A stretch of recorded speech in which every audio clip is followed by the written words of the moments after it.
Hi everybody, my name's Rye and I'm one of two guys who sort of know what they're doing. And this is our third and final video in a series on the rewritten writing process. We tried to reimagine the writing process to be about learning and not to be about grading. We imagined a writing process where students are really developing. And what you're going to see now is the most important step in that process, and that is the feedback stage. Now, depending on the course and the teacher and many extenuating factors, this process can take anywhere from 30 minutes to 30 days. It depends. But the core philosophy behind it is this: teach them how to write as they go. Do not let them complete an essay and then inundate them with feedback that's never going to be used. Let's build an essay together. I'm going to show you how, and my students are going to tell you why. Good luck out there. And there was usually like a 2-week wait, to get everything back to you. English teachers particularly get swamped really quickly.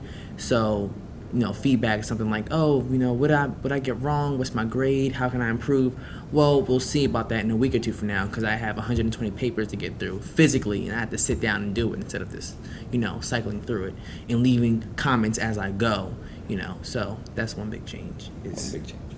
Because you could give us feedback almost instantly. The second I turn it in, you could read it, and within an hour or two, you could give me feedback, whereas I'd have to wait multiple days and sometimes even a week or two to get feedback, and it wouldn't even be that much feedback. Like, you can tell me one-on-one what I did wrong and what I did good and how to improve, and then with turning in by handwriting it, they just write short little comments on the paper. Because instead of if you hand them the paper and they scratch some stuff out or leave a comment and hand it back to you, they can look at it on their computer and you can look at it on your computer, and you can see the changes and the suggestions they're making as they're doing it.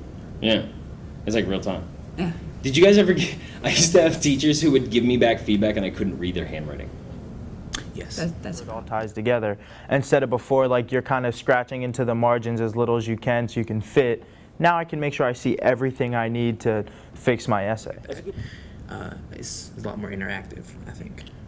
Feedback online? Yeah, because then I can go in and it's the link, so it's going to save automatically, and I don't have to resubmit anything, so I could go back to the exact spot and then fix it, and I don't have to resubmit it or anything. It's still there, and it's automatic. Yep. Automatically done, and I can keep track.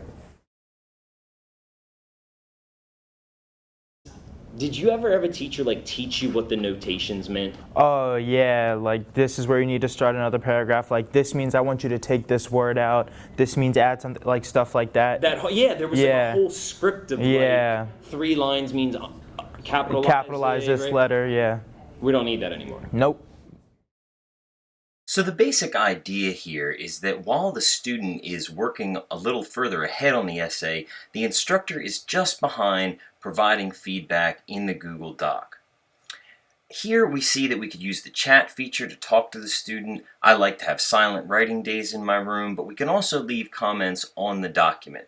Now, this can happen in class while students are working, but it could also happen for teacher homework between lessons.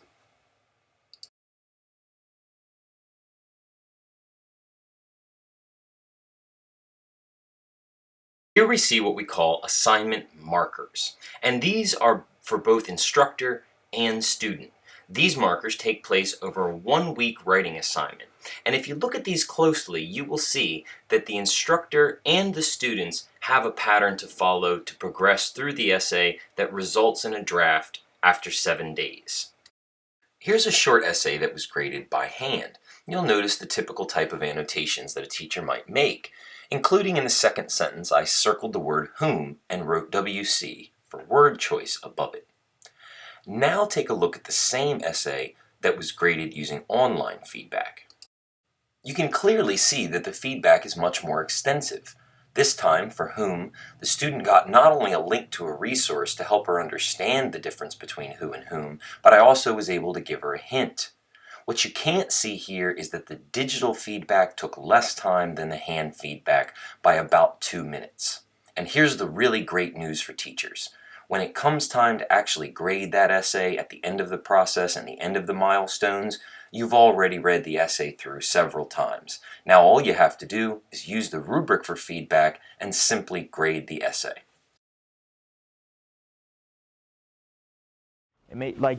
It sort of bridged the gap before I feel like there was some sort of a gap between teacher and student with the communication in like how I want you to write and how you're doing things. Now it's made it so much easier for you to see, okay, this is what I need to improve. It's so much easier for you to improve your skills and just make you a more effective writer, I think.